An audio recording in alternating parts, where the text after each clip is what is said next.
तो देखिए, आज का दिन बेहद भारी है क्योंकि बॉलीवुड के हीमैन और दिग्गज अभिनेता धर्मेंद्र 89 साल की उम्र में इस दुनिया को अलविदा कह गए। और उनके जाने के साथ ही हिंदी सिनेमा का एक सुनहरा अध्याय कहीं ना कहीं अपने अंतिम चरण पर है। लंबे समय से अस्वस्थ चल रहे धर्मेंद्र ने मुंबई के जुहू स्थित अपने घर पर अपनी आखिरी सांस ली। बताया जा रहा है कि उनकी तबीयत लगातार खराब चल रही थी और 12 नवंबर को परिवार की इच्छा पर उन्हें ब्रीच कैंडी हॉस्पिटल से डिस्चार्ज कर घर भी ले जाया गया था। जहां डॉक्टरों की निगरानी में उनका उपचार चल रहा था, लेकिन आज वहां जीवन की लड़ाई वो हार गए। उनके निधन की खबर फैलते ही पूरे फिल्म जगत में शोक की लहर है।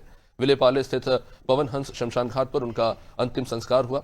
धर्मेंद्र का जाना सिर्फ एक अभिनेता का जाना नहीं है, उन्हें खोना नहीं बल्कि एक युग का भी अंत लोग कह रहे हैं। वो युग जिसने शोले के वीरों से लेकर धर्मवीर और चुपके चुपके, बर्निंग ट्रेन, न जाने कितनी शानदार फिल्मों में उन्होंने अपने अभिनय का जादू बिखेरा। बॉलीवुड की हीमैन को प्रधानमंत्री मोदी से लेकर सीएम योगी आदित्यनाथ, तमाम दिग्गज, सीएम डॉक्टर मोहन यादव समेत तमाम राजनीतिक हस्तियां, बड़ी बड़ी हस्तियां उन्हें याद कर रही हैं।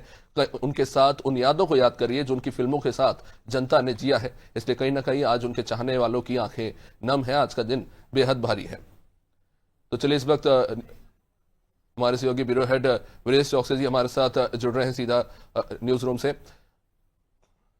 ब्रिजेश जी, हम जब बात करते हैं धर्मेंद्र की, उनकी फिल्मी सफर की, तो वो तो खैर सबके सामने है, लेकिन एक जो उनका संघर्ष शुरू हुआ था देश के बंटवारे के बाद से लेकर जिस तरह से वो मुंबई आए, और कहते हैं कि कुछ नहीं था उनके पास जब आए थे उनके परिवार के पास, और जैसे कि शून्य से उन्होंने शुरुआत की और शिखर तक पहुंचे। और जिस सादगी की हम चर्चा करते हैं, अपने आखिरी समय में भी किसी तरह का कोई घमंड नहीं, जो पैसा था उससे एक फार्म में जाके वो फार्मिंग करते थे। और कितने ही कलाकारों को उन्होंने मौका दिया अपने प्रोडक्शन हाउस से, जो आज इतने फेमस सेलिब्रिटी बने। क्या कहेंगे उनके जाने पर आज? निश्चित तौर पर अभिषेक, देखिए, उनके जाने पर दुख तो है ही। पूरी फिल्म इंडस्ट्री में हम देख रहे हैं शोक की लहर रुकी हुई है।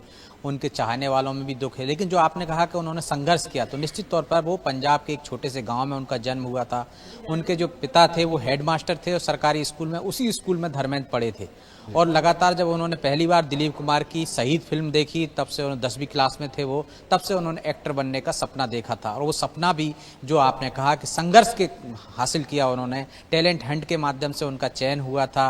वो मुंबई आए तो मुंबई में 200 रुपये महीने की नौकरी की उन्होंने गैरेज में रह के काम किया। जब उनको पहली फिल्म मिली तो 51 रुपये उनको पहली फिल्म में मिले थे।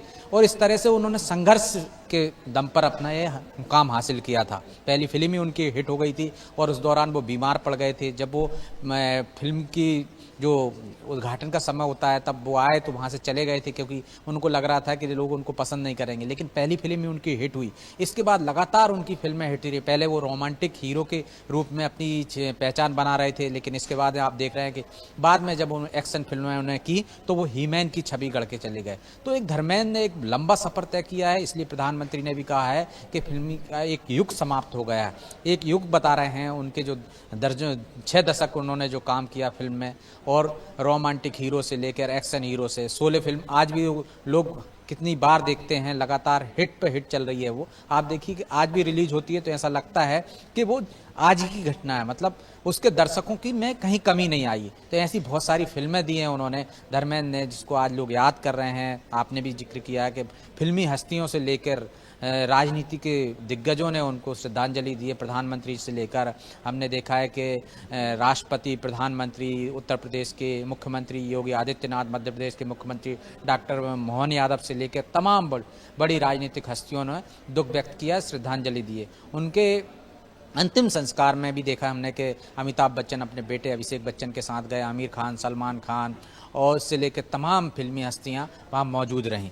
इससे पहले भी जो जिक्र किया, वो लगातार बीमारी से जूझ रहे थे, फार्म हाउस पर रह रहे थे और वहाँ से उनकी बाकायदा वीडियो वायरल होते थे। वो किस तरह से अपने अंतिम दिनों की हम जो बात कर रहे हैं, अस्वस्थ रहे हैं वो। इससे पहले जो अस्वस्थ होने के बावजूद उनके जो वीडियो वायरल होते थे, वहाँ से लोगों से संवाद करते थे। कोई गिफ्ट भेजता था गाँव से तो वो कहते थे फार्म हाउस पर, देखिए मुझे साफा भेजा है, मुझे फूल भेजे हैं, सब लोग मुझे बहुत प्यार करते हैं। इस तरह के उनके बहुत वीडियो भी वायरल हुए थे आखिरी समय के। और इसके बाद जब वो बीच में भर्ती हुए थे अस्पताल में तो उनके निधन की खबर उड़ गई थी। इस पर उनके परिवारजनों ने भी नाराजगी जाहिर की थी।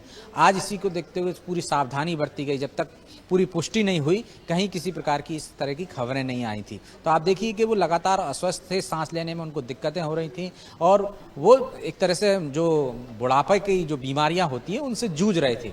आज उन्होंने अंतिम सांस ली और उनका अंतिम संस्कार भी हो गया, लेकिन पूरी फिल्म जगत में शोक की लहर डूबी है। उनके चाहने वाले उनको याद कर रहे हैं, उनकी फिल्मों का जिक्र करते हुए। अभिषेक निश्चित रूप से बहुत बहुत शुक्रिया विदेश जी। जाहिर तौर पर एक भारी दिन है आज, एक ऐसे व्यक्ति और एक ऐसे अभिनेता को आज देश ने खो दिया जिनसे लोगों की बचपन से लेकर जवानी न जाने कौन कौन सी यादें जो है जुड़ी हुई है, जिनकी फिल्मों को देखते हुए लोग बड़े हुए हैं, जिनकी फिल्मों ही नहीं बल्कि वास्तविक जीवन में भी उनकी दोस्तियों की कहानियां जो है जिसकी चर्चा की जाती है। तो जाहिर तौर पर बॉलीवुड ने आज कुछ महत्वपूर्ण है, बॉलीवुड ही नहीं इस देश ने कुछ बहुत महत्वपूर्ण है जो खो दिया है।